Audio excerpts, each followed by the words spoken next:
अरे माँ, कितना सुंदर जंगल है ये। इतनी सुंदर जगह कहाँ से ढूंढ लिया। एकदम heavenly atmosphere. Hello friends, welcome and welcome back to my blog. Thank you for tuning in. मैं हूं संतोषी फ्रॉम झारखंड। ये मेरे डेंटेड हाउस का आंगन है जो बारिश की वजह से पूरी तरह से जंगल हो गया है। इतना जंगल हो जाने के बाद अब मुझे यहाँ पर सांप बिच्छू का डर लगने लगा है। तो इसलिए मैंने आज डिसाइड किया कि मैं इस पूरे आंगन को साफ कर डालूंगी। तो ये मैंने पहन लिया है हाथ में प्लास्टिक, क्योंकि मुझे बारिश में वो जो कीड़े निकलते हैं ना, हमारे यहाँ उन काले वाले रेंगने वाले कीड़े को राम जी का घोड़ा कहा जाता है, जिसको मारना उचित नहीं समझा जाता। कहते हैं वो राम जी का घोड़ा है और वो उनको मारने से पाप चढ़ता है। पाप पुण्य का तो मुझे पता नहीं, बट हाँ, उसको मारने से जो रच की आवाज आती है और गंदा सा स्मेल आता है ना, वो मुझसे बर्दाश्त नहीं होता है। और कल ही बारिश हुआ है, तो बारिश की वजह से मिट्टी गीला है, तो मुझे अपना हाथ गीलू गीलू पीलू पीलू नहीं करने का मन है। इसलिए मैंने प्लास्टिक पकड़ के पूरा खरपतवार, ये जो छोटे छोटे पौधे निकल गए हैं, इनको मैं पूरे उखाड़ के फेंक दे रही हूँ। जब आप फूल लगाते हो, फूल खिलता है, कितना सुंदर दिखता है ना।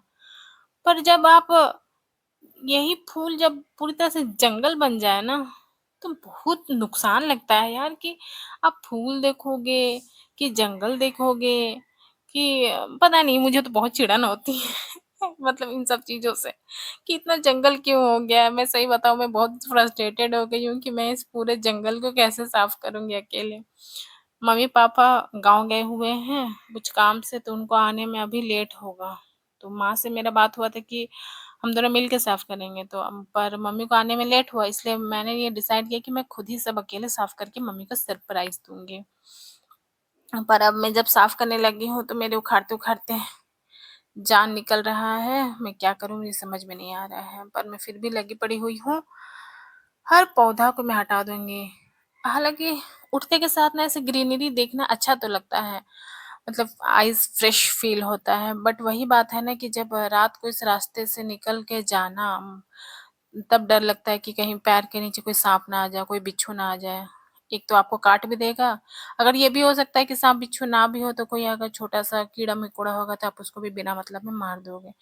क्योंकि ये इन्वायरमेंट सर्किल है जो भगवान ने हर किसी को हर समय पर, इंसान से लेकर कीड़े मकोड़ों तक को एक समय के लिए पैदा किया हुआ है। तो हम क्या, ऐसे कौन से इंसान महान इंसान है कि उनको मारने चले। वैसे भी बरसात में निकलने वाले कीड़े कुछ ही दिन तो जिंदा रहते हैं, तो जीने दो यार उनको अपनी जिंदगी। क्यों उनको पैर पैर से में कुचल कर मारना यार। इसलिए मेरा सोच तो ऐसा है दोस्तों। इसलिए मैं नहीं चाहती कि मेरे पैर के नीचे कोई कीड़ा आकर मरे। वैसे भी मेरा भारी भरकम शरीर है, और मेरे पैर से कोई आके मर ही जाएगा मेरे पैर के नीचे आने से। पर साफ करते करते ना मेरा कमर दुख रहा है और धूप भी लग रहा है। बारिश हो रहा था तो अच्छा ही लग रहा था, पर बारिश होने के बाद इतना जो उमस हो जाता है मेरा, ऊपर से मुझे पता नहीं इतना पसीना आता है। पूरे शरीर में पसीना नहीं आएगा, पर सर से लेकर फेस तक पसीना ऐसे चुएगा मानो किसी ने नल से, मतलब नल में पानी, मतलब नल का पानी टैप खोल के रखा हो जैसे। इतना पसीना टप टप टप टप टप टप टप गिरता है। पता है दोस्तों, जब मैं यहाँ कचरा फेंक रही थी तो क्या हुआ, एक मतलब एक ऐसा इंसिडेंट हुआ कि मैं जो पौधा नहीं उखड़ रहा था ना, उसको मैं चाकू से काट रही थी।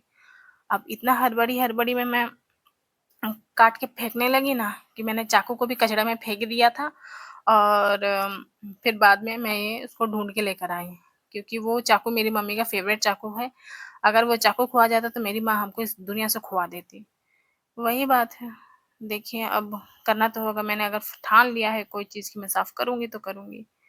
इसलिए और दूसरी बात ये भी है दोस्तों ना, कि बारिश कभी भी आ सकती है, तो मैं वेट नहीं कर सकती हूँ कि कब। अभी अभी अगर मैं छोड़ दी तो अभी 2 घंटे के बाद, आजकल ऐसा मौसम होता है कि अभी एकदम खिला धूप है, फ्रेश धूप, उसके बाद फिर 2 घंटे के अंदर ना एकदम बारिश होने लग जाता है। तो अभी अगर मैं रुक गई तो फिर पूरा आंगन साफ होगा ही नहीं, और ये जंगल का जंगल ऐसे ही बना रहेगा। हालाँकि आप जहाँ रहते हो वहाँ साफ-सुथरा रखने से बहुत अच्छा फ़ील होता है। आप खुद में भी आप अच्छा फ़ील करोगे, उठते के साथ अरे सब साफ-सुथरा है बोलकर। हाँ, पौधे यहाँ पर मनी प्लांट है। मेरी माँ ने इस मनी प्लांट को लगाया था कि बहुत पैसा मिलेगा, पर पता नहीं पैसा का तो पता नहीं, पर यहाँ गंदगी बहुत हो गया है। इस घर को देखकर आप लोग गंदा कमेंट मत कीजिएगा कि अरे ये कितना काला है, कितना गंदा दिख रहा है, पेंट नहीं है, ये है, वो है। देखिए फ्रेंड्स, हम यहाँ रेंटेड में रहते हैं और हमारे ओनर हैदराबाद में रहते हैं। तो वो वहाँ यहाँ आते हैं 2 या 3 साल में 1 बार। हर महीना हमारे घर से जाता है उनको रेंट, और वो आकर यहाँ आकर एक बार भी ना मेंटेनेंस के लिए कुछ कराते हैं, ना किसी और चीज़ का यहाँ ध्यान रखते हैं। तो हम लोग के यहाँ रहते हुए 10 साल से भी ऊपर हो गया है। तो इस जगह का रख-रखाव हम ही लोग ही करते हैं। तो जितना बन पड़ता है हम लोग उतना ही कर पाते हैं। एक बार दोस्त ऐसा हुआ था ना कि चापानल खराब हो गया था। चापानल मोटर साथ में खराब हुआ। अब हम लोग ऑनर को फ़ोन करे कि सर ऐसा-ऐसा हम खराब हो गया है, तो आप क्या किया जाए? आप आइए एक बार ठीक करा दीजिए, या फिर ठीक कराते हैं हम लोग, तो पैसा जो हम लोग लगेगा उसको रेंट में काट लीजिएगा। तो हम लोग ऑनर जी ने बहुत अच्छे से बोला कि आप लोग रहते हैं, आप ही लोगों ने तोड़ा है, आप ही बनाइए। तो अब मेरे घर का ऐसा है कि सामान इतना ज़्यादा है कि तुरंत में हम लोग दूसरा जगह घर चेंज भी नहीं कर सकते हैं। फिर हम लोग को 18,000 का चपत पड़ा है, और वो 18,000 के लिए हम लोग जब मालिक को बोलते हैं तो मालिक बात को टाल देते हैं। यही बात है दोस्तों, पर यही मतलब हर चीज़ के ना फ़ायदे नुकसान होते ही हैं। तो बात ऐसा है कि मालिक नहीं रहता है तो हम लोग यहाँ पर राजा जैसे रहते हैं, मानो कि हम ही यहाँ के मालिक हैं। मतलब छत से लेकर, आँगन से लेकर, ये बैकयार्ड से लेकर पूरा घर का ख़्याल हम ही लोग रखते हैं। ये देखिए दोस्तों, मैंने साफ-सफाई किया, हालाँकि जब मैं साफ़ कर रही थी ये अगले दिन का वीडियो है। उस दिन बारिश हो गया था, तो मैंने आधा छोड़ दिया, तो फिर उसके अगले दिन मैंने ये पूरा साफ़ किया है। साफ़ होने के बाद ये चलने लायक हो गया है। अब मुझे साँप, बिच्छू वग़ैरह का डर नहीं लगेगा, क्योंकि मैं थोड़ी डरपोक हूँ। यस, मैं ये चीज़ बहुत ही इस एग्री के साथ कहती हूँ कि हाँ, मुझे डर लगता है भाई। मुझे जंगल, झाड़ी उतना कुछ ख़ास पसंद नहीं है। जिन लोगों की आँखों की में अगर रोशनी कम है, वो थोड़ा डरते ही हैं, अपने लिए भी और उस निर्दोष जीव-जंतु, जानवर के लिए भी। इसलिए देखिए साफ़ हो गया। Okay, bye.